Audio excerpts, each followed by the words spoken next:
राज ठाकरे यांचे भाषण नेहमी गाजत असते। त्यासाठी पहिलं कारण राज यांच्या नावात ठाकरे हा शब्द आहे। ठाकरे हे नाव राजकीय बातम्यांच्या विषयासाठी पुरेसं असतं। दुसरं कारण राज ठाकरे यांची भाषण शैली बाळासाहेब ठाकरे यांच्या भाषणासारखी आहे, त्यामुळे त्यांचं भाषण गाजतं। आणि तिसरं कारण म्हणजे राज यांनी विरोधकांवरती जबरदस्त तोफ टाकतात आणि आक्रमक शैलीत आपला विषय मांडतात। मित्रांनो, विषय तसा हार्ड आहे। आता भाषण करणं काय खाऊचं काम आहे का? आपले पूर्वज पण सांगून गेले, जेव्हा 10,000 लोक जन्माला येतात त्यातला एक कोणीतरी वक्ता होतो। वक्ता जसे सहेश्वर म्हणतात ते काही उगाच नाही, तर मुद्दा म्हणजे 4 लोकांसमोर बोलणं आणि नुसतेच न बोलता आपला मुद्दा पटवून देणं खरंच कौशल्याचं काम आहे। त्यात जर समोर भाषण ऐकणारे पब्लिक रांगड्या मातीमधील असेल तर प्रसंगी वक्त्याला सुद्धा धोबी पछाड देणार असतं। तर मुद्दा हा की भाषण करणारे बरेच असतात, त्यात वक्ता आणि प्रवक्ता हे 2 मुख्य गडी। त्यातही वक्ता महत्वाचा। आता तुम्ही म्हणाल की वक्त्याचं नमन का बरं लावलंय? याला एकच कारण आहे, ते म्हणजे राज ठाकरे। राज ठाकरे शिवसेना प्रमुख बाळासाहेब ठाकरे यांच्या वक्तृत्वाचा वारसा लाभलेले त्यांच्यासारखेच मनस्वी कलाकार आणि वादळी व्यक्तिमत्व। राज ठाकरेंची सभा म्हटलं की डोळ्यासमोर बाळासाहेबांच्या तुडुंब भरलेल्या सभेची आठवणी इतकी गर्दी निश्चितच असते। हा तोच करिश्मा राज यांच्याकडे आहे, जो बाळासाहेबांच्या वक्तृत्वात होता। पण मित्रांनो, तुम्हाला हे माहित आहे का की राज ठाकरे पूर्वी भाषण करायला कचरत असत, पण बाळासाहेबांनी दिलेल्या एका कानमंत्रानं राज यांची सभा देखील गर्दी खेचते। तुम्हालाही हवाय का तो कानमंत्र? तर मग ऐका। मुलाखतीत राज यांनी एक आठवण मध्यंतरी सांगितली होती। विद्यार्थी सेनेत काम करत असताना एकदा फी वाढी विरोधात मुंबईत एक मोर्चा काढला गेला होता। हा मोर्चा राज ठाकरे यांच्या आयुष्यातील पहिलाच मोर्चा होता।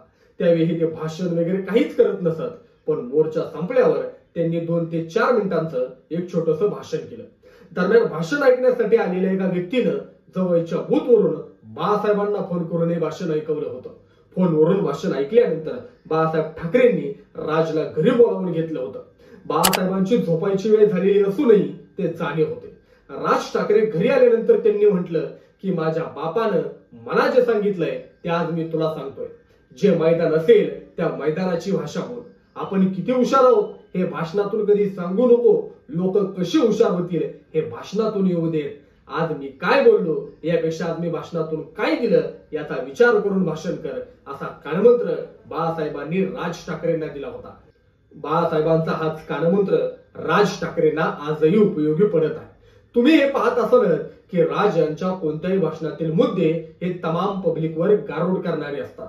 त्यांचं भाषण म्हणजे कानाला झणझणीत मेजवानी असते। राज ठाकरे म्हणतात, मी राजकारणी असल्यानं माझ्या बोलण्याची शैली वेगळी आहे। लोक म्हणतात राज ठाकरे हुबेहूब बाळासाहेबांच्या शैलीत भाषण देतात, मात्र मला याची संधी बाळासाहेबांमुळेच मिळाली। मला बाळासाहेबांनी पहिल्यांदा भाषण करण्याची संधी थेट शिवतीर्थावर दिली। त्यांनी दिलेल्या संधीमुळे आज मी सभेत भाषण ठोकतो। मी शाळेत असताना मला वक्तृत्व स्पर्धेची भीती वाटायची, पण जे भाषण करायचे, जे बोलायचे त्यांचं कुतूहल वाटायचं। लहानपणापासूनच मी बाळासाहेब ठाकरे यांचं भाषण ऐकलं आहे, पण त्यासोबतच जॉर्ज फर्नांडिस, अटल बिहारी वाजपेयी यांच्यासह अनेकांची भाषणं ऐकली आहेत, पण मी भाषण करेन असं मला वाटलं नव्हतं। 1992 ला बाळासाहेब ठाकरे यांनी पाकिस्तानच्या टीमला भारतात खेळू देणार नाही असं दसऱ्याच्या मेळाव्यात सांगितलं आणि त्यानंतर पाकिस्ताननं दौरा रद्द केला। हा आपला विजय असल्यानं शिवाजी पार्कवर विजयी मेळावा घेण्याची कल्पना राज यांनी बाळासाहेबांना सुचवली। ते त्यास तयार देखील झाले। सभेत 50 फुटी पाकिस्तानी रावण तयार केला गेला होता।